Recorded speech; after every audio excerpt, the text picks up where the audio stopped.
Time मतलब यहाँ doctors की बात हो रही है या हॉस्पिटल की बात हो रही है, स्वास्थ्य की बात हो रही है। मुद्दा ये है आप लोग चुनावी स्कोर कार्ड दिखा रहे हैं एक दूसरे का। आप पंता से लेकर बिहार से लेकर लोकसभा चुनाव तक पहुंच गए। मुद्दा क्या है सर? डॉक्टर्स। मुद्दा क्या है? उनकी मांगे, उस पर बात कीजिए आप लोग तो बेहतर होगा।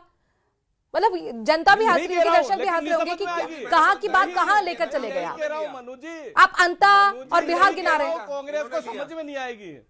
14 नवंबर नहीं है सर, आज समझ में नहीं आएगी। आज 17 नवंबर है। मनु जी, इनको समझ में नहीं आएगी। अब मैं ये कह रहा हूं कि अगर पिछले 5 साल के अंदर कार्यकाल में देखे तो अशोक गहलोत जी के टाइम में सबसे लंबी स्ट्राइक हुई है डॉक्टर्स की। प्राइवेट डॉक्टर्स और सरकारी डॉक्टर्स सब रोड पे आ गए थे, सबने स्ट्राइक की थी परिवार सहित। क्यों की थी? क्योंकि आपने नाजायज फैसले लिए थे, गलत फैसले लिए थे, इसलिए से डॉक्टर्स ने लंबी स्ट्राइक की थी। फिर झुकना पड़ा था आपको, फिर झुकना पड़ा था ना डॉक्टर्स के सामने। लेकिन हम कह रहे हैं जनता की समस्या को सोल्व करेंगे। जनता की समस्या सोल्व करना हमारा दायित्व है। जनता की समस्या भी सोल्व करेंगे, डॉक्टर्स की कोई उचित डिमांड होगी उसको भी पूरा करेंगे। ऐसा नहीं चलेगा यहाँ पे। आपकी ये बात तरह आपने अच्छी मनमर्जी कही चला दी, नहीं, ऐसा नहीं आपने ठीक चलेगा। है पिछली सरकार के कामकाज गिना दिया कि भैया ये कमी थी, लेकिन सर वो फेलियर थे तभी तो आपको जनता ने मौका दिया ना। तो यहाँ पर तो आपको डॉक्टर्स की भी सुननी होगी, जनता को दिक्कत ना हो ये भी देखना होगा। और इसीलिए मेरा सवाल था कि फैसला लेने से कम से कम पहले स्टेक होल्डर से अगर आप बातचीत कर लेते, सहमति बन जाती तो फैसले का विरोध नहीं होता, आज इस्तीफा देने की नौबत नहीं आती। बहरहाल मैं अब आशुतोष जी का रुख करूंगी। आशुतोष जी, ये जो मांगे डॉक्टर्स की तरफ से रखी गई हैं, इन मांगों को किस तरीके से आप देखते हैं? क्या ये जायज है?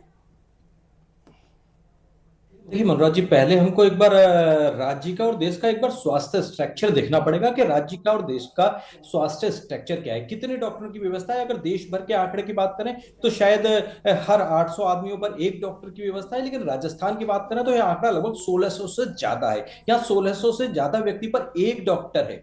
ऐसे में डॉक्टरों की कमी वाकई है देश के अंदर और प्रदेश के अंदर खास तौर पर है। लेकिन यहाँ सरकार के अगर रुख की बात करें तो सरकार ने डॉक्टरों की जो निजी प्रैक्टिस पर रोक लगाने की बात कही है, वो भी शायद कुछ घंटों में, अभी मुझे उस पर पूरी क्लैरिटी नहीं है कि शायद वर्किंग आवर्स के बाद में रोक लगाने की बात कही है या अधीक्षक स्तर के व्यक्तियों को स्थायी तौर पर निजी प्रैक्टिस पर रोक लगाने की बात कही है। तो उसके दो पहलू, एक मानवीय पहलू यह है कि पहले से डॉक्टरों की कमी से जूझ रहे प्रदेश में, क्या इस तरह के आंकड़े, इस तरह के आदेश लागू करके क्या आप वाकई स्वास्थ्य की स्थिति को और खतरनाक स्थिति पर नहीं ले जा रहे हैं? लेकिन दूसरी तरफ अगर जनता की एक और भावना का ध्यान रखें कि सरकारी डॉक्टरों को आपको एक मोटी तनख्वाह दी जाती है, आपको धरती का भगवान तक कहा जाता है, साथ में सरकार आपको एनपीए देने की भी बात कर रही है। क्या कह रही है कि आपको नॉन प्रैक्टिशनर अलाउंस अगर हम 20% तक दे सकते हैं अगर आप निजी प्रैक्टिस रोकें। क्योंकि कुछ डॉक्टर्स के साथ में यह पाया गया है कि वो वर्किंग आवर्स में भी प्रैक्टिस करते हैं, घर पर अपनी प्रैक्टिस की वजह से ज्यादा पैसे चार्ज करते हैं और मरीजों का शोषण होता है। तो क्या सरकार का जो रुख है वो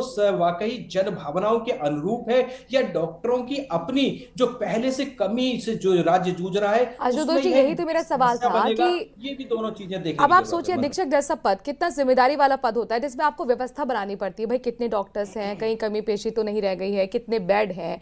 अगर वही अधीक्षक प्रैक्टिस निजी करेगा तो उसका फोकस तो भटकेगा ना, काम प्रभावित होगा। तो ये चीजें तो सरकार ने पहले से सोची होंगी जब यहाँ पर इस व्यवस्था को, इस आदेश को लागू किया गया।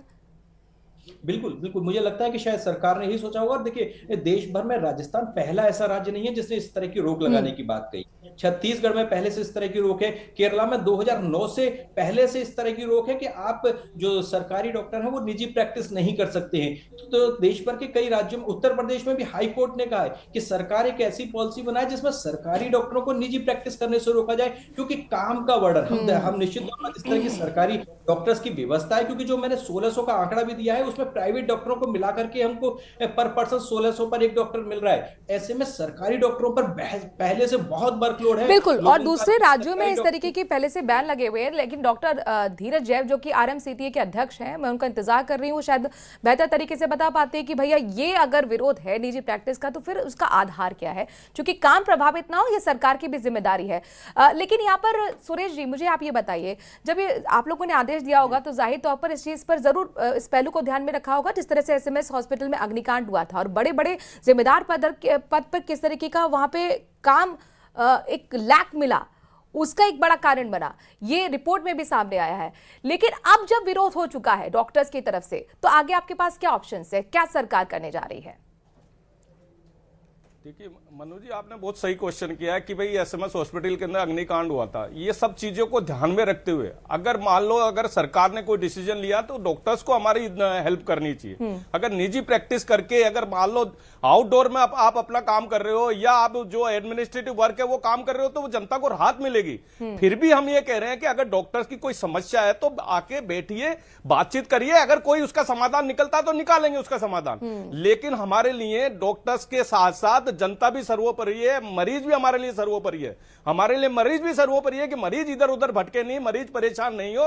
तो उन चीजों को भी ध्यान में रखना जरूरी है मनु जी, और उसी को ध्यान में रखते हुए ये चीज का फैसला लिया है। फिर भी हम ये कह रहे हैं कि आइए, प्रतिनिधिमंडल हमारे मिनिस्टर साहब से मिले हैं, मिनिस्टर साहब ने इनको आश्वासन दिया है कि जो भी इसमें कोई संशोधन करना होगा तो वो निश्चित रूप से करेंगे उसके। लेकिन कुल मिलाकर उन्होंने चेतावनी भी दे दी है कि हम तो काम भी छोड़ सकते हैं अगर हमारी सरकार मांगे नहीं मानेगी। बहरहाल कल का दिन बहुत महत्वपूर्ण है, क्योंकि मेडिकल एजुकेशन के जो सचिव है उनके साथ एक बैठक खिफसर ने बुलाई है। तो सभी की निगाह इस बात पर टिकी हुई है कि कैसे बनाया जाएगा डॉक्टर्स को, क्योंकि पहले इस्तीफे तो सामूहिक तौर पर दे दिए गए हैं। प्रदीप जी, चूंकि आपने भी एक बहुत बड़ी योजना लेकर आए थे जिसका आप आज तक गिनाते हुए नजर आते हैं, मौजूदा सरकार पर आरोप भी लगाते हैं कि भैया इतनी अच्छी योजना थी, 25 लाख का बीमा मिल रहा था लोगों को, उसको रोक दिया गया। लेकिन उस बीमा को लागू कराने के लिए भी आपको एड़ी चोटी का जोर लगाना पड़ा था। डॉक्टर्स का कितना बड़ा विरोध प्रदर्शन कितने महीने तक चला था वो हम सबने देखा है।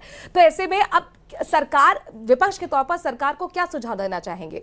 ये जो यहाँ पर मांग है डॉक्टर्स की, क्या आपको ठीक लगती है? अगर ठीक लगती है तो फिर किस तरीके से, क्या बीच का रास्ता होना चाहिए? मनु जी, मैं आपको बता दूं कि सबसे पहले कांग्रेस की सरकार ही 2011 में सबसे पहले निःशुल्क दवा योजना लेकर के आई थी। उसके बाद में हमारी सरकार लेकर के आई जो स्वास्थ्य बीमा योजना, जो पहले 5 लाख दिया, फिर 10 लाख दिया, फिर 25 लाख बढ़ाया। और जो स्ट्राइक हुई थी वो 25 लाख रुपए के स्वास्थ्य बीमा के लिए नहीं हुई थी।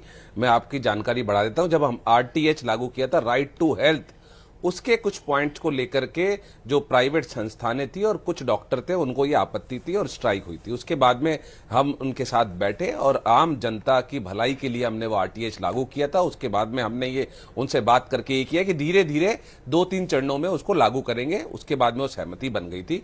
वो सरकारी डॉक्टरों के साथ नहीं था, वो निजी अस्पतालों के लिए था RTH। फिर बता देता हूं आपको। तो अब आपकी बात पे ये जो सरकारी जो डॉक्टर हैं, आप, मेरे को लगता है कि मंत्री जी को, मुख्यमंत्री जी को डॉक्टरों के साथ बैठना चाहिए, जो उनकी जायज मांगे वो माननी चाहिए, और बैठ करके, क्योंकि किसी भी चीज का सॉल्यूशन संवाद से ही निकलता है, संवाद होता रहना चाहिए। लेकिन आप मुझे बताइए कि चिकित्सा मंत्री कहाँ गायब है, किसी को पता ही नहीं।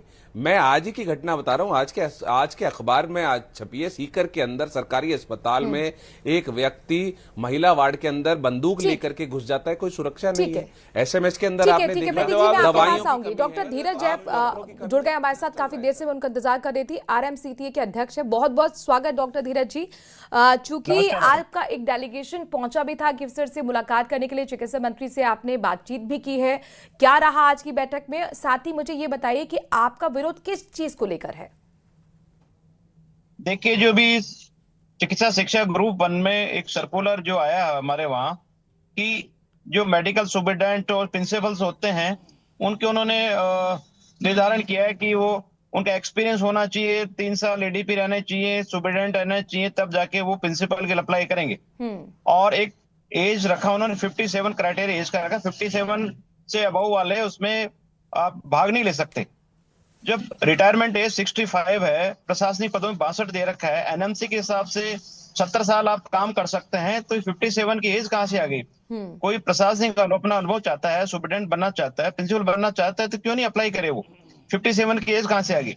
दूसरा, आपने कहा कि जो सुपरिटेंडेंट हैं, प्रिंसिपल्स हैं, वो यूनिट हेड नहीं बनेंगे, और अपने कार्य का हॉस्पिटल्स में या मेडिकल कॉलेज में आप चौथाई, केवल 1/4 आप टाइम देंगे, बाकी टाइम नहीं देंगे आप। तो मरीजों के हित में और जो मेडिकल स्टूडेंट्स हैं, PG हैं, रेजिडेंट डॉक्टर्स हैं, उनके हित में ये चीज ठीक नहीं है। NMC कहीं नहीं कहती, NMC क्राइटेरिया नहीं है सभी, ये सरकार के अपने क्राइटेरिया बनाए कि 57 एज होना चाहिए और मेडिकल सुपरिटेंडेंट और प्रिंसिपल प्रैक्टिस नहीं करे। आज तक देखिए, मेडिकल इतिहास में SMS में जितने भी सारे बड़े प्रैक्टिशनर्स हुए हैं, डॉक्टर